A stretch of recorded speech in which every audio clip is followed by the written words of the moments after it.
10:31 a.m. 8 as 6 retired players and Dallas Cowboys owner Jerry Jones took their spots in the Pro Football Hall of Fame this weekend. Legendary coaches remained on the sideline. This was the 9th time in the past 11 years that no coaches earned enshrinement.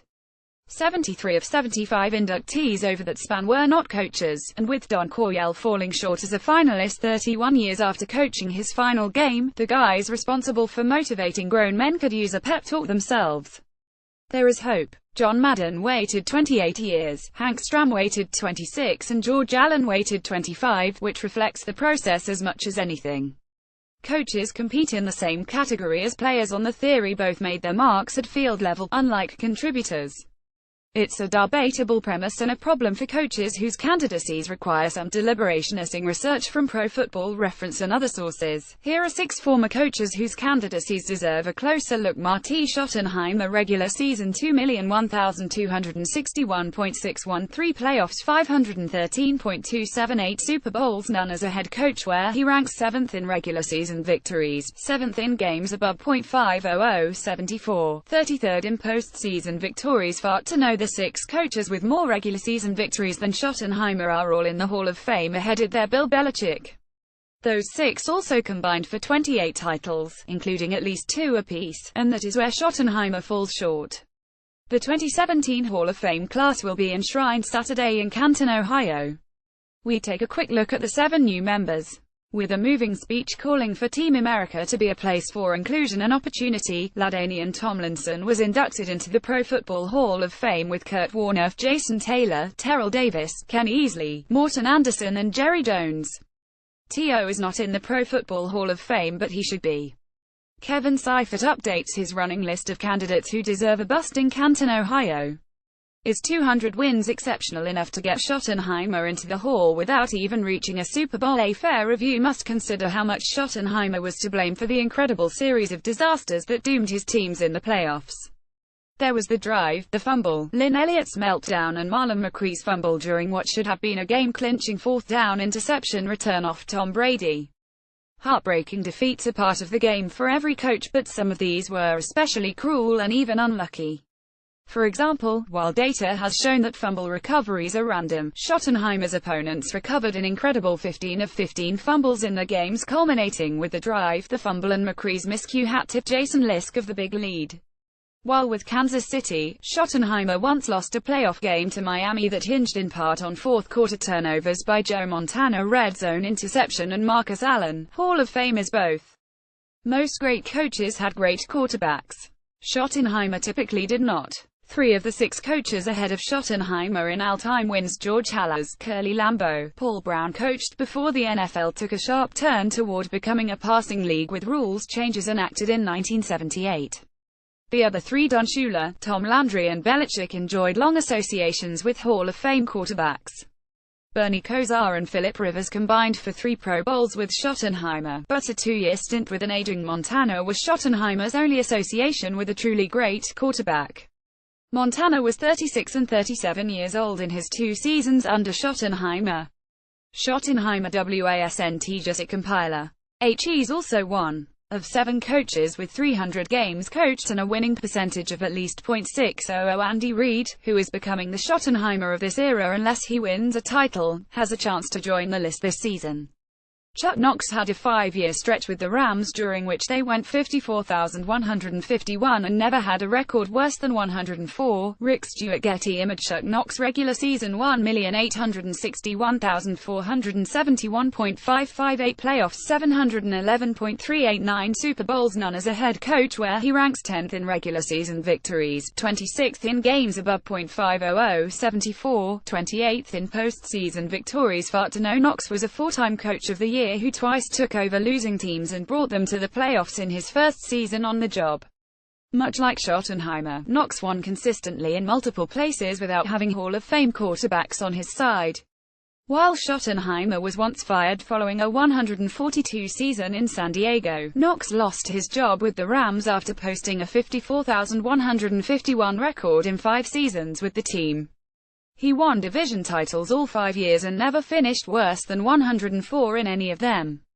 He twice lost NFC title games to the great Minnesota teams of the 1970s in games that turned against Los Angeles on plays made inside the Vikings' 1-yard line.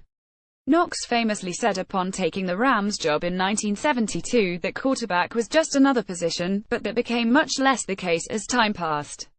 While with Seattle, Knox got 3 Pro Bowl seasons from Dave Krieg in an era when his division rivals often had Dan Fouts and John Elway. His teams were not bad enough to secure the draft choices needed to select the most heralded quarterbacks. Though the details are in dispute, Knox reportedly wanted Seattle to draft Brett Favre in 1991, when the team selected Dan McGuire instead. Bud Grant, Marv Levy and George Allen all made it to Canton as head coaches without winning a Super Bowl. Grant and Levy appeared in 4 apiece, 7 of them with Hall of Fame quarterbacks. There are 3 members of the 1990 Surratt Packers in the Hall of Fame. Will Mike Holmgren be joining them? Getty Images. Mike Holmgren, regular season 161,111.592 playoffs 1311.542 Super Bowls 12 as a head coach, where he ranks 16th in regular season victories, 19th in games above .500 50, 6th in postseason victories. Far to know Ron Wolf, Brett Favre and Reggie White were the first 3 1990s Packers icons enshrined in the Hall. Holmgren would be a logical choice as the 4th pillar is a driving force behind turning around the franchise, especially considering his work before and after his time in Green Bay. Holmgren guided 2 previously long-suffering franchises to the Super Bowl, winning once and losing twice. He did it by taking quarterbacks with varying pedigrees and molding them into Pro Bowl and even MVP-caliber performers within a specific offense for which he was the play caller. There were early indications when Holmgren was in San Francisco and Steve Young was a reclamation project under Bill Walsh and Holmgren.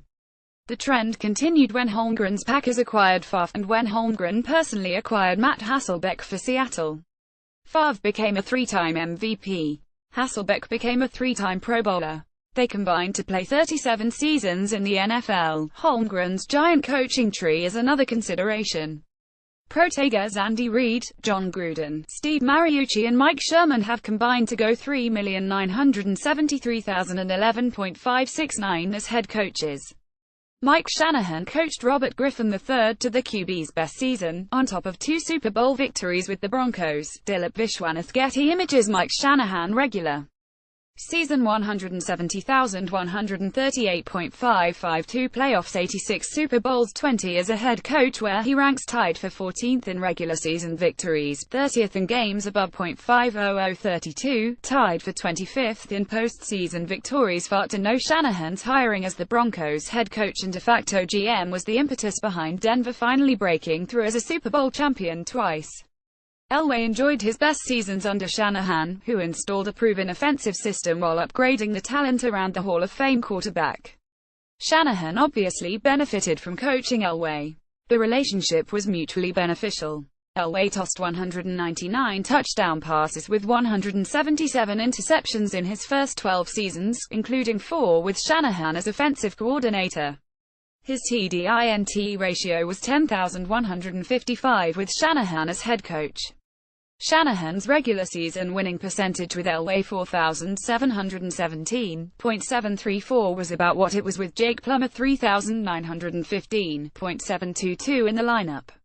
He went 2,724.529 with Brian Grease and turned running backs with modest draft day pedigrees into high producers. Shanahan's offense also helped turn Robert Griffin III into a dynamic force until a knee injury derailed his career. Shanahan's handling of Griffin leading up to that injury is something Hall selectors will navigate in considering his candidacy. Shanahan, Schottenheimer and other well-known coaches have failed in Washington under owner Daniel Snyder. Shanahan fared well during his honeymoon period with Washington, and he was a leading reason the team used a 4th-round draft choice for Kirk Cousins.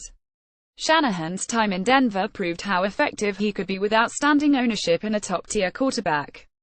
Tom Coughlin's final seasons with the Giants weren't fantastic, but he did lead them to 2 epic Super Bowl victories. Al Bell Getty image. Tom Coughlin regular season 170,150.531 playoffs 127, Super Bowls 20 as a head coach, where he ranks tied for 14th in regular season victories, tied for 46th in games above .500 20, tied for 7th in postseason victories. No Coughlin, like Shanahan, is one of 8 coaches with at least 150 regular season victories and more than one Super Bowl title. Don Shula, Tom Landry, Chuck Noll, Bill Parcells and Joe Gibbs are already in the Hall of Fame. Belichick will also be there. That leaves Coughlin and Shanahan, who rank tied for 6th on the Dateman list with 170 victories. Coughlin was not known for calling plays, introducing an innovative scheme, developing quarterbacks or producing an expansive coaching tree. He did quickly take the expansion Jacksonville Jaguars to the AFC title game. He also quickly made the Giants into a contender before leading them to gold standard Super Bowl victories over New England. The selection committee will have to determine whether those iconic Super Bowl victories and success with 2 franchises offsets the way Coughlin left both organizations. He was 13-29 in his final 3 seasons in Jacksonville and 13-29 in his final 3 with the Giants. He was 14,492.610 the rest of the time, and endured 20 years as a head coach, same as Shanahan.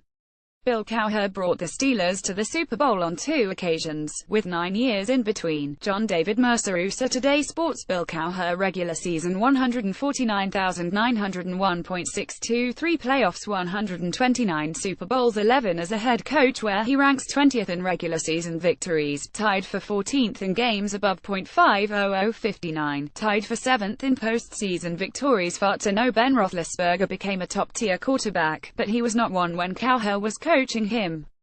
That means Cowher took the Steelers to 2 Super Bowls with 2 different below top-tier quarterbacks. Cowher also took 2 very different teams to the biggest stage, with 9 years in between those Super Bowl runs. His Steelers reached 6 AFC title games during his 15-year run as head coach.